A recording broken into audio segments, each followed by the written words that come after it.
Assalamualaikum warahmatullahi wabarakatuh. Alhamdulillahirabbil alamin. Allahumma shalli ala Muhammad wa ala ali Sayyidina Muhammad. Pemirsa tercinta yang dirahmati oleh Allah, bersua kembali kita dalam Indarwanto Hikmatologi. Serial berpikir untuk kian melembut cerdaskan hati nurani, sehingga kian dewasa kita memahami kitab suci yang kita yakini. Pemirsa yang tercinta, banyak kearifan Nusantara yang ditinggalkan oleh nenek moyang kita, bahkan senantiasa terpelihara dengan bagus di kalangan para sesepuh. Tak ketinggalan juga generasi muda. Ada satu ungkapan yang sangat terkenal, yakni adalah ojo tumeh. Kalau kita mencari padanan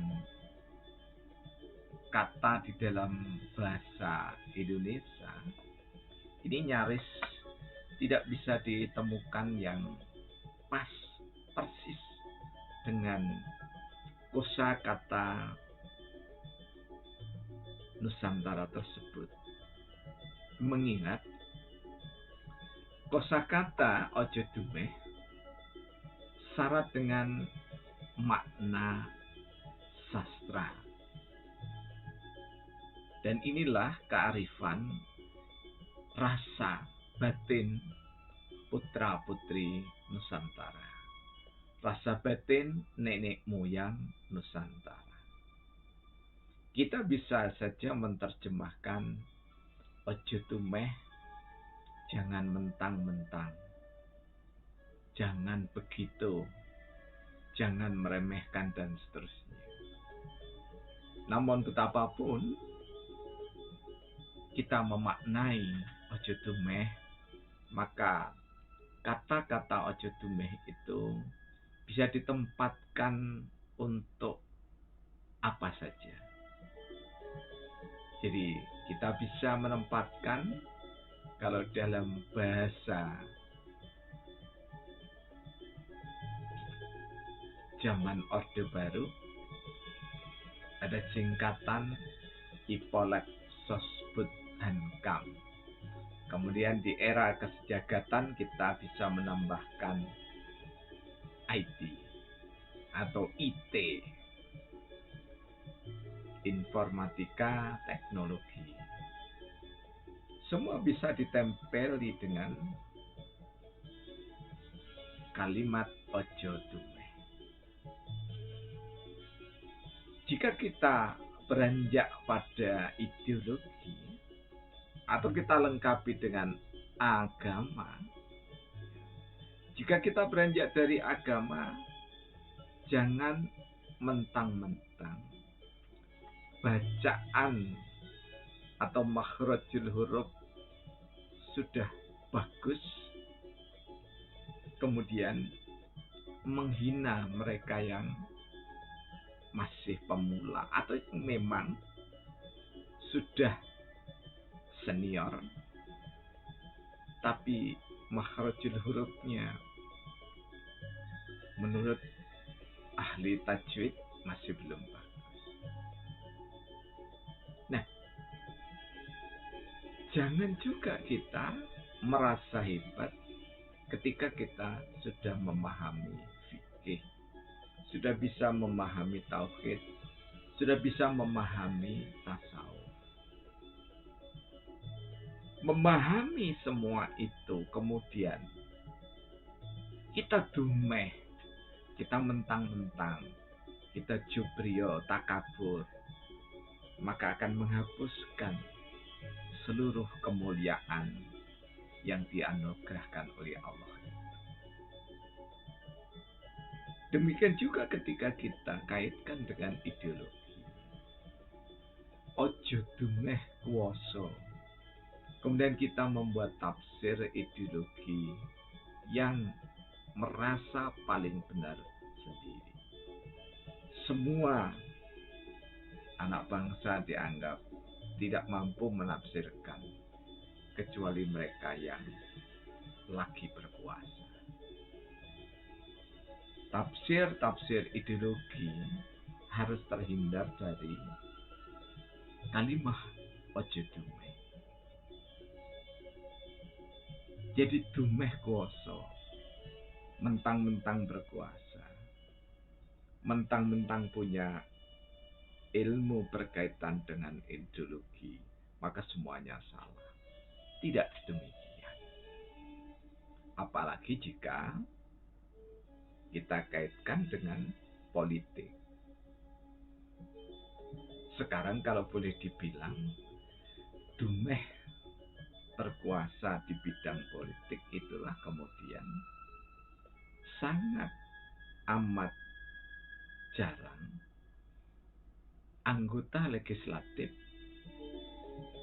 yang berusaha untuk mencari, mengumpulkan, mengakumulasi, menganalisis amanat penderitaan rakyat atau aspirasi rakyat itu.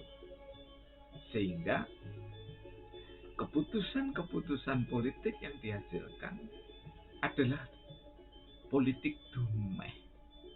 Jadi dumeh kuoso, dumeh punya kewenangan. Era reformasi adalah era politik. Lebih tepatnya era partai politik. Hal ini mengingatkan kita pada sejarah anak bangsa di tahun awal kemerdekaan. Terutama dengan lahirnya maklumat nomor X yang sangat terkenal atau nomor 10 yang ditandatangani oleh Muhammad Hatta. Bagaikan cendawan tumbuh di musim hujan. Partai politik persis seperti awal reformasi. Karena dumehnya, keangkuhannya partai politik, maka sebenarnya sudah diingatkan oleh hukum alam karena dumeh yang berlebihan partai politik, maka penjara sekarang lebih diwarnai oleh para politikus. Karena itu, kearifan Nusantara ojo dumeh, mari kita terapkan dalam kehidupan kita sehari-hari. Dan ojo dumeh di dalam kepartaian atau politik yang dagang sapi itu bergandeng erat dengan harta benda. Jadi dumeh di dalam ekonomi berpadu dengan dumeh di dalam dunia politikus menyeret bangsa dan negara ini menjadi bangsa yang terseot-seot. Kekayaannya luar biasa,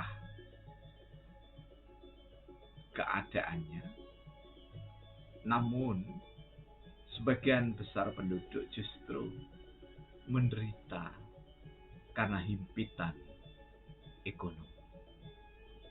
Nah, harapannya tentu saja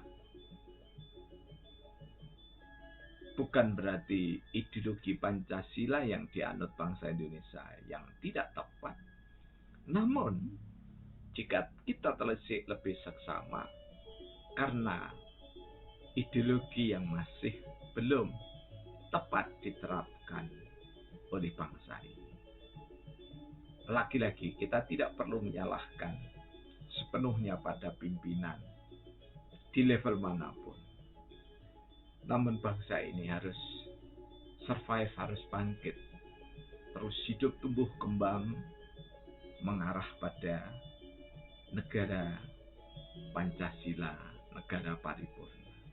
dan tidak melupakan kearifan Nusantara. Semoga Indonesia ke depan lebih baik lagi, dan semoga pemimpin di level manapun lebih kokoh niatnya untuk mengejawantahkan nilai-nilai luhur kearifan lokal sebagai identitas nasional Indonesia. Billahi taufiq wal hidayah. Wassalamualaikum warahmatullahi wabarakatuh.